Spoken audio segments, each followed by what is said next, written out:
अस्सलामुअलैकुम। एक ख़ास वीडियो के साथ मैं आपके रूबरू हूँ। आज हम लोग जानेंगे जुमलों के इस्तेमाल में नाजुक फ़र्क। जी हाँ, बहुत छोटा सा फ़र्क है जिससे जुमलों का मानी और मतलब बदल जाता है। तो चलिए हम वीडियो शुरू करते हैं। सबसे पहले आप इन जुमलों पर ध्यान दें। मैंने तैरते हुए उसे देखा। दूसरा है मैंने उसे तैरते हुए देखा। इस जगह हालिया के इस्तेमाल में एक नाजुक फ़र्क बयान करना भी ज़रूरी मालूम होता है। हम कहते हैं कि मैंने उसे तैरते हुए देखा, तो उसके क्या मानी है? जिस वक्त मैं तैर रहा था मैंने उसे देखा, या फिर मैंने उस हालत में देखा जब वो तैर रहा था।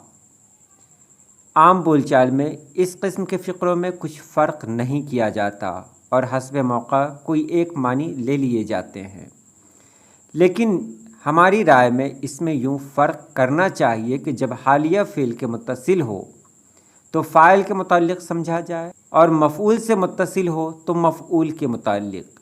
जैसे अगर मैं कहूँ कि मैंने तैरते हुए उसे देखा, तो उसके मानी क्या होंगे कि जब मैंने उसे देखा तो मैं तैर रहा था।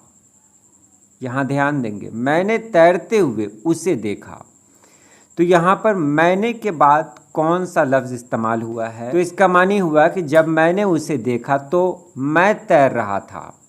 देख रहे हैं, जब मैंने उसे देखा तो मैं तैर रहा था। और जब ये कहेंगे कि मैंने उसे तैरते हुए देखा, तो यहाँ पर देखिए तैरते जो ख़ास लफ्ज़ है इसके पहले क्या इस्तेमाल हुआ है? इसके पहले इस्तेमाल हुआ है उसे।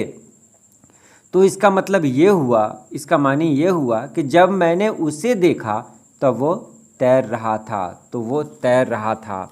कितना आसान है। जो मेन लफ्ज़ है इसका तैरते, तैरते के पहले जो लफ्ज़ इस्तेमाल होता है उसी के मुताबिक इसका मफ़हूम बनता है।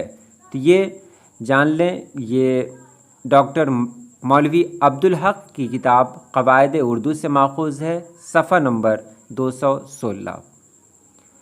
अगला देखें, महमूद वहाँ गए तो हैं, लेकिन देखिए क्या होता है। एक जुमला है, महमूद वहाँ गए तो हैं, लेकिन देखिए क्या होता है। क़वाइद के मुताबिक इस जुमले में कोई ऐब नहीं।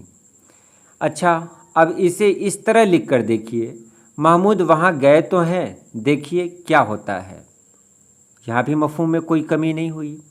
इसका मतलब यह है कि ऐसे जुमलों में लेकिन न भी लिखा जाए तब भी जुमला हर लिहाज से मुकम्मल रहेगा। जुमला क्या था कि महमूद वहाँ गए तो हैं, लेकिन देखिए क्या होता है, या फिर महमूद वहाँ गए तो हैं, देखिए क्या होता है। तो लेकिन लिखें या ना लिखें इससे कोई फ़र्क नहीं पड़ेगा। अब नीचे देखें, मगर, लेकिन, अगर, चूँकि, के, अगरचे, ये सब काम के लफ्ज़ हैं। मुरक्कब जुमलों में इनकी ज़रूरत पड़ती है। बाज़ दफ़ा इनके बग़ैर मुरक्कब जुमलों में रब्त पैदा नहीं हो पाता। इसके साथ ही यह भी है कि कभी कभी इनके बग़ैर जुमला मुकम्मल हो सकता है। तो अगर इनके बग़ैर जुमला मुकम्मल हो सकता है, ऐसी सूरत में इनको शामिल करने की ज़रूरत नहीं है। यह ज़रूरी है कि यह दोनों पहलू लिखने वाले की नज़र में रहें। किताब का नाम है इंशा और तलफ़्फ़ुज़, लिखने वाले हैं रशीद हसन ख़ान, सफ़ा नंबर 26 और 27।